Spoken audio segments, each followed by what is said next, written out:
ইন্নামাল মুমিনুনা আল্লাযীনা ইযা যুকিরাল্লাহু ওয়াজিলাত কুলুবুহুম ওয়া ইযা তুলিয়াত আলাইহিম আয়াতুহু যাদাতুহুম ঈমানা। নিশ্চয়ই যারা ঈমানদার তাদের সামনে যখন তাদের বানানেওয়ালা আল্লাহর কথা স্মরণ করে দেওয়া হয়, রবের কথা স্মরণ করে দেওয়া হয়, ওয়াজিলাত কুলুবুহুম, মনে করেন একজন মুমিন বান্দা, একজন ঈমানদার বান্দা শয়তানের ধোঁকায় পড়ে সে গুনাহগার হয়ে গেছে, পাপী হয়ে গেছে, আল্লাহর কথা তার স্মরণ নাই। মিশকাতুল মাসাবিতে হাদিস আসছে, নবীর হাদিস। আল্লাহর নবী বলেন, মুমিন বান্দা যখন আল্লাহ থেকে গাফেল হয়, আল্লাহ থেকে একেবারে দূরে সরে যায়, শয়তান তারে ধোঁকা দিয়া গুনাহ করাতে থাকে, ওই বান্দার সামনে যখন তার মালিক আল্লাহর কথা স্মরণ করে দেওয়া হয়, ওয়াজিলাত কুলুবুহুম, তার কলিজার ভিতরে একটা চিপ দেয়, কলিজার ভিতরে আতঙ্ক তৈরি হয়, দিলটা নরম হয়ে যায়। ওয়াইদা তুলিয়াত আলাইহিম আয়াতুহু যাদাতুহুম ঈমানা, আর যখন মুমিনের সামনে আল্লাহর কালাম থেকে তেলাওয়াত করা হয়, তার ঈমান অটোমেটিক বাড়তে থাকে। বলেন সুবহানাল্লাহ। মুমিন যারা আছে, আমরা যারা মুমিন অপরাধী যারা, এদের একটা দৃষ্টান্ত হাদিসে দিছে, বলবো না অসুবিধা হইতেছে? মুরব্বীরা কি কোন কষ্ট হইতেছে? 10 মণ লাকড়ি, কয় মণ আগুন দিয়া পোড়াইছে, 2 ঘন্টা পরে 3 ঘন্টা পরে একজন গিয়া আগুন খুঁজে বিড়ি খাইত। কথার কথা বোঝার জন্য বলতেছে, আগুন তো খুঁজে বিড়ি হলো বেশি, ঠিক না? আগুন খুঁজে একটু আগুন পাওয়া যাবে কিনা, 10 মণ লাকড়ি পোড়াইছে, উপরের দিক দিয়ে হাত দিয়া দেখে কোনো তাপ নাই। আমি আপনাদেরকে জিজ্ঞেস করি, 10 মণ লাকড়ির আগুন কি 2-3 ঘন্টায় সব নিভে গেছে? আরে কথা কন। উপরের দিক দিয়ে নিবা গেল, ভিতরে একটু লাড়া দিলে, একটু সরাইয়া দিলে, কয়লা সরাইলে ভিতরে আগুন আছে না নাই? উপরের কয়লাটা তো সরাতে হবে, ময়লাটা সরাতে হবে। আল্লাহ কোরআনুল কারীম এমন দৃষ্টান্ত দিয়েছেন, ওয়াযাক্কির ফাইন্নাদ যিকরা তানফাউল মুমিনিন।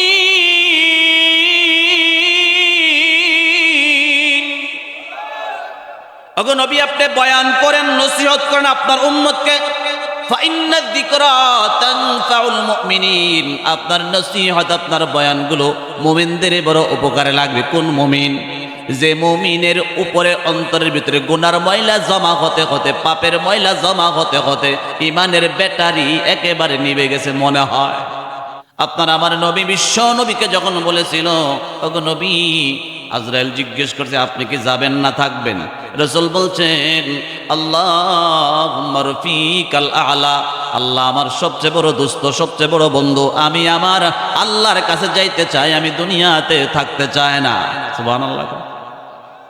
আরে হাঁটু ভাঙ্গার কারো যদি আজরাইল এসে কয়, কেউ আপনি যাইবেন না থাকবেন, এই সুযোগটা যদি খালি দেওয়া হয়, উনি খেত বেচছে, ওই লোক আজরাইল 2 লাখ টাকা আসলে যাও, আমার 10টা বছর সময় তো। জোরে কোন কথা ঠিক কিনা? ঠিক না? আজরাইল চা নাস্তা রাস্তা খাওয়া বাউ করে হইলো চেষ্টা করবো হায়াত বাড়াইবার জন্য, মানে আর থাকতো চায়। কথা কন না, কথা ঠিক কিনা? ঠিক না? থাকতো চাইবো বিদায় সুযোগ হইয়া লাগিত না। একমাত্র সুযোগ দিয়েছিল আমাদের রাসূলকে। সুবহানাল্লাহ বলে। তাহলে মুমিনের জন্য মৃত্যু হইল একটা হাদিয়া, রবের পক্ষ থেকে উপটুকন গিফট। এই গিফটের মাধ্যমে, হাদিয়ার মাধ্যমে মুমিন তার সবচেয়ে বড় বন্ধু আল্লাহর বাড়িতে যাবে। তাহলে দুনিয়াতে কি লাভ? মৃত্যুর স্মরণ বেশি বেশি করে করলে মনে রাখতে হবে, দুনিয়াতে বেশি বেশি মৃত্যুর স্মরণ করলে আপনার দ্বারা গুনার সাহস হবে না, গুনার কথা আপনি বলে যাবেন। যেমন ওই যুবকের কথা বললাম, ফাঁসির কাস্টে ঝুলতে হবে, খবর যখন হয়ে গেছে আর মজা লাগে না, খাওয়া দাওয়া কোনো কিছু সৌন্দর্য ভালো লাগে না, খাওয়া মজা লাগে না, বউ ভালো লাগে না।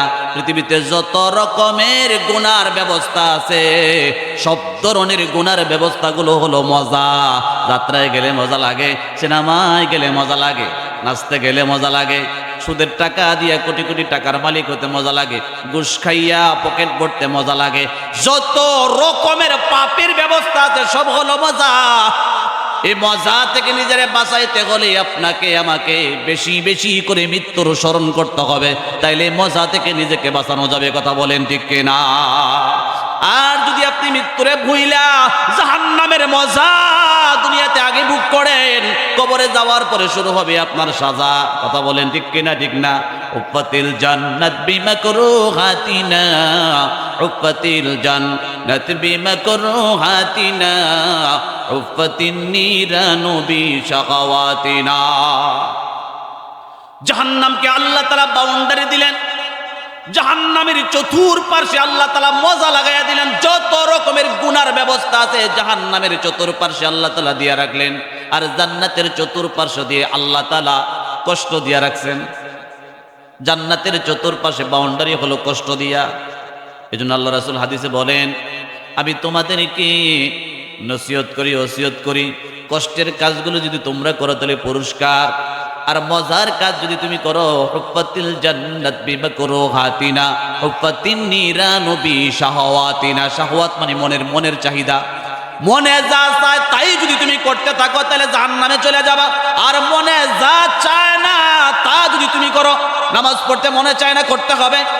7 লক্ষ টাকা খরচ করে হজ করতে যাইতে মনে চায় না, নিজের কষ্টের টাকা থেকে যাকাত দিতে মনে চায় না। কথা বলেন, কথা ঠিক কিনা? ঠিক না? এরপর আপনারা যাকাত দেন। যত কষ্ট আছে কষ্ট করে করে বান্দা যখন আমলগুলো করবে, আমার আল্লাহ তারে যখন কবরে ডাক দিবে, কবরের ঠিকানাটা, কবরটা জান্নাতের স্যাম্পল হয়ে যাবে। বলেন সুবহানাল্লাহ। এই জন্য 1 নাম্বার সবকের নাম কি? 1 নাম্বার গুনাহমুক্তির জন্য 1 নাম্বার ঔষধের নাম হলো বেশি থেকে বেশি মৃত্যুর স্মরণ। জোরে আওয়াজ দিয়ে বলেন, কিসের স্মরণ?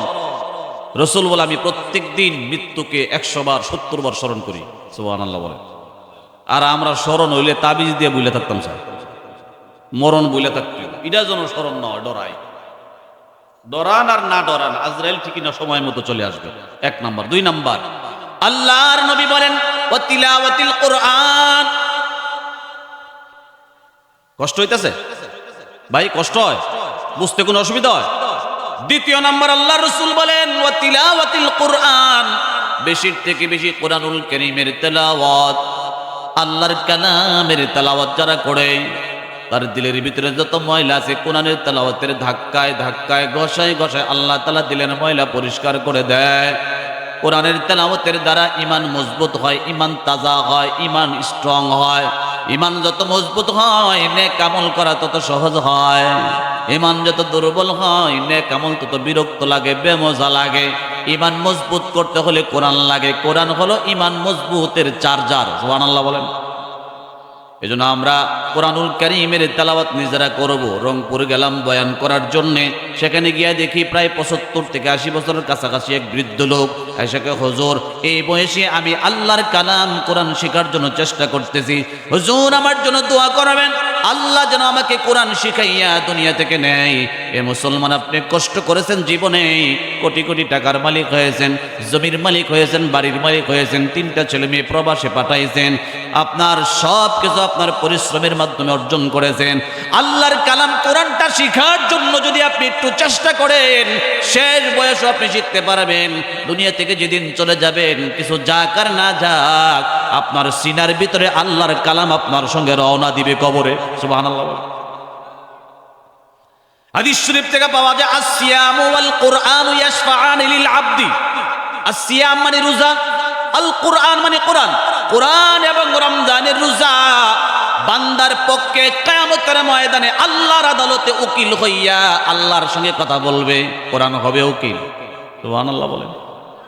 কোরআন হবে ব্যারিস্টার, রোজা হবে ব্যারিস্টার। বলবে, আল্লাহ তোমার এই বান্দা আমি কোরআনের তেলাওয়াত করছে। রোজা বলবে, আল্লাহ আমি রোজাকে গুরুত্ব সহকারে না খায়া, হাজার খাবার থাকার পরেও আমাকে ইজ্জতের সঙ্গে না খায়া কষ্ট দিয়ে রোজা রাখছে। আমরা দুইজন আল্লাহ তোমার বান্দার পক্ষে ব্যারিস্টার হয়ে উকালতি করছি, আমাদের মক্কেলকে আল্লাহ তুমি মাফ করে দাও, তার কবরটাকে জান্নাতের বাগান বানায় দাও। আল্লাহ পাক কোরআনের সুপারিশ আর রমজানের সুপারিশ কবুল করে ওই বান্দাটাকে কিয়ামতের ময়দানে ডান হাতে আমলনামা দিয়া চিরদিনের জন্য জান্নাতি বানায় দিবে। চিৎকার করে বলেন সুবহানাল্লাহ। এই জন্য কোরআন নিজেও শিখবেন, সন্তানকে শিখাইবেন, নাতিপুতিরে শিখাইবেন। এই দুইটা আমলের কথা আমি আপনাদেরকে বললাম। গুনাহ থেকে অন্তরাত্মা পরিষ্কার করতে হলে আপনাকে মৃত্যুর স্মরণ বেশি বেশি করে করা লাগবে।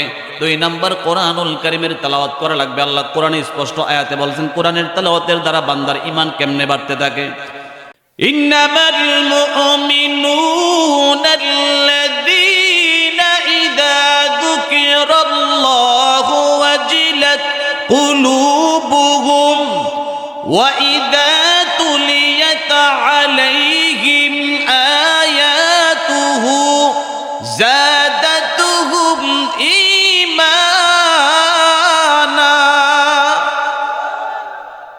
নিশ্চয়ই যারা ঈমানদার তাদের সামনে যখন তাদের বানানেওয়ালা আল্লাহর কথা স্মরণ করে দেওয়া হয়, রবের কথা স্মরণ করে দেওয়া হয়, ওয়াজিলাত কুলুবুহুম, মনে করেন একজন মুমিন বান্দা, একজন ইমানদার বান্দা শয়তানের দোকায় পড়ে সে গুনাহগার হয়ে গেছে, পাপী হয়ে গেছে, আল্লাহর কথা তার স্মরণ নাই।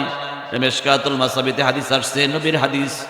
আল্লাহর নবী বলেন মুমিন বান্দা যখন আল্লাহ থেকে গাফেল হয়, আল্লাহ থেকে একেবারে দূরে সরে যায়, শয়তান তারে ধোঁকা দিয়া গুনাহ করাতে থাকে, ওই বান্দার সামনে যখন তার মালিক আল্লাহর কথা স্মরণ করে দেওয়া হয়, ওয়াজিলাত কুলুবুহুম, তার কলিজার ভিতরে একটা চিপ দেয়, কলিজার ভিতরে আতঙ্ক তৈরি হয়, দিলটা নরম হয়ে যায়।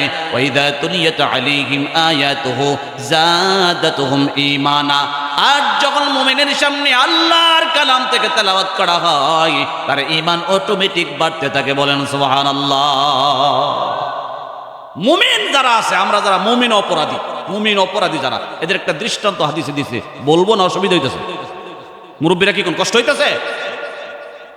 10 মণ লাকড়ি, কয় মণ আগুন দিয়া পোড়াইছে, 2 ঘন্টা পরে 3 ঘন্টা পরে একজন গিয়া আগুন খুঁজে বিড়ি খাইতো। কথার বোঝার জন্য বলতেছে, আগুন তো খুঁজে বিড়ি হলো বেশি, ঠিক না? আগুন খুঁজে একটু আগুন পাওয়া যাবে কিনা, 10 মণ লাকড়ি পোড়াইছে, উপরের দিক দিয়ে হাত দিয়া দেখে কোনো তাপ নাই। আমি আপনাদেরকে জিজ্ঞেস করি, 10 মণ লাকড়ির আগুন কি 2-3 ঘন্টায় সব নিভে গেছে? আরে কথা কন। উপরের দিক দিয়ে নিবা গেল, ভিতরে একটু লাড়া দিলে, একটু সরাইয়া দিলে, কয়লা সরাইলে ভিতরে আগুন আছে না নাই? উপরের কয়লাটা তো সরাতে হবে, ময়লাটা সরাতে হবে। আল্লাহ কোরআনুল কারীমে এমন দৃষ্টান্ত দিয়েছেন, ওয়াযাক্কির ফাইন্নাদ যিকরা তানফাউল মুমিনিন।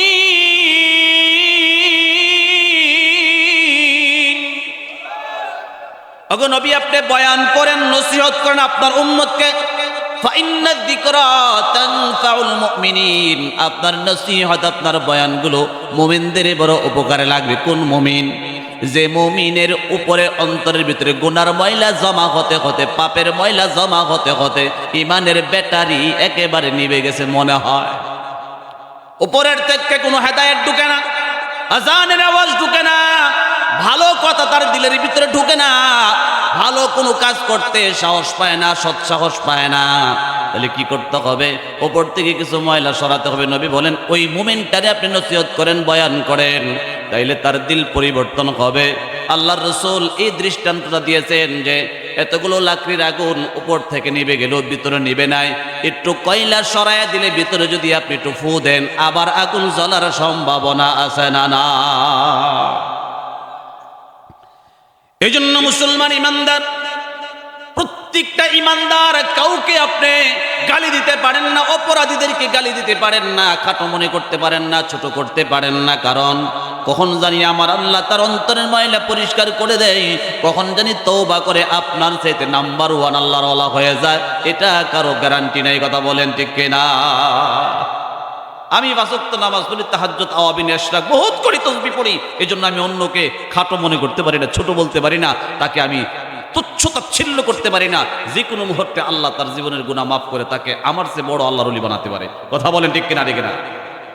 এজন্য মুসলমান ইমানদাররা, প্রত্যেকটা মুমিনের দিলের ভিতরে গুনার ময়লাগুলো জমা আছে, সেগুলো দূর করার জন্য বেশির থেকে বেশি কোরআনের সোহবতে যাওয়া লাগবে। আলেমদের সোহবতে যাওয়া লাগবে, আল্লাহওয়ালাদের আশপাশে যেতে হবে, আল্লাহওয়ালাদের নিকটে বসতে হবে, কোরআনের ময়দানে আসতে হবে, ওয়াজ নসিহতগুলো শুনতে হবে। তাহলে অটোমেটিক তার দিলের ময়লা দূর হয়ে যাবে, ইমানের ব্যাটারি চার্জ হতে থাকবে। আল্লাহ আমাদের সকলকে ইমানের ব্যাটারি চার্জ করার তৌফিক দেখ, বলেন আমিন। আরো ধীরে চিৎকার করে বলেন আমিন। তাহলে এতক্ষণ পর্যন্ত আমরা যে কথাগুলো শুনলাম, আমাদের অন্তরের ভিতরে গুনার ময়লা পরিষ্কারের কয়েকটা পদ্ধতি, এর মধ্যে একটা পদ্ধতি হলো মৃত্যুর স্মরণ বেশি বেশি করে করব। 2 নাম্বার কোরআনুল কারীমের তেলাওয়াত করব। 3 নাম্বার আমরা সজ্ঞানে সুস্থ মস্তিষ্কে বিবেক বুদ্ধি ঠিক থাকতে থাকতে আজরাইল আসার আগে আগে আমরা প্রত্যেক দিন তওবা করে মৃত্যুর জন্য প্রস্তুতি নিব। আওয়াজ দিয়া বলেন আমরা তওবা করতে চাই না? আরো জোরে আওয়াজ দিয়ে বলেন তওবা করতে চায় না? আরে তওবা তো এমন একটা গুণের নাম, যে গুণ অর্জন করলে বান্দার জিন্দেগির ভিতরে কোনো গুনাহ থাকে না। হাদিসে আল্লাহ রাসূল বলে আত-তাইবু মিনাদ দামবি কামান লা দামবালা, গুনাহ থেকে তওবাকারী বান্দা এমন নিষ্পাপ পরিষ্কার আল্লাহ করে দেয়, তার কোনো গুনাহই থাকে না। সুবহানাল্লাহ বলেন। এখন জন্ম নিলে শিশু বাচ্চা যেমন নিষ্পাপ হয়ে যায়, 40 বছর পাপ করেও যদি খাঁটি দিলে তওবা করতে পারে, ওই 40-70 বছরের বুড়াকেও আজকে জন্ম নেওয়া বাচ্চার মতো নিষ্পাপ আল্লাহ বানায়া দেয়। বলেন সুবহানাল্লাহ। মক্কা মদিনা জিয়ারত করলে পাপ মাফ হয়ে যায় না, কবিরা গুনাহ মাফ হয়ে যায় না। শুধু ইবাদত, বিভিন্ন ভাবে ইবাদত করার দ্বারা কবিরা গুনাহগুলো মাফ হয় না। কবিরা গুনাহগুলো মোচন করার জন্য তওবা করতে হবে, তওবা করতে হবে। আজকে বাংলাদেশের মুসলমানেরা তওবার সিস্টেমই জানে না। এ মুসলমান ইমানদার, আল্লাহর নবীর সাহাবায়ে কেরামের মধ্যে অনেক সাহাবায়ে কেরাম জঘন্য জঘন্য কবিরা গুনাহ করেছে, করার পরে আবার আল্লাহর দরবারে আত্মসমর্পণ করেছে, তওবা করেছে। আমার আল্লাহ তাদের জিন্দেগির গুনাহগুলো মাফ করে দিয়েছেন। এই ঘটনা ঘটাইয়া আল্লাহ তাআলা আমাদের জন্য দৃষ্টান্ত স্থাপন করে দিয়েছেন আমরা কিভাবে তওবা করব। আল্লাহর নবীর একজন সাহাবী, তার নাম হলো ওয়াহশী। নাম কি? ওয়াহশী নামক সাহাবী ইসলামের শুরু যুগে সে মুসলমান ছিল না। আমিরে হামজার আপন চাচা, আল্লাহর রাসূলের আপন চাচা আমিরে হামজাকে নিজ হাতে উহুদের ময়দানে সে শহীদ করেছে। নাউজুবিল্লাহ পড়েন। বুখারী শরীফের ভিতরে ঘটনা আসছে, আল্লাহর নবীর আপন চাচার নাম হলো আমিরে হামজা।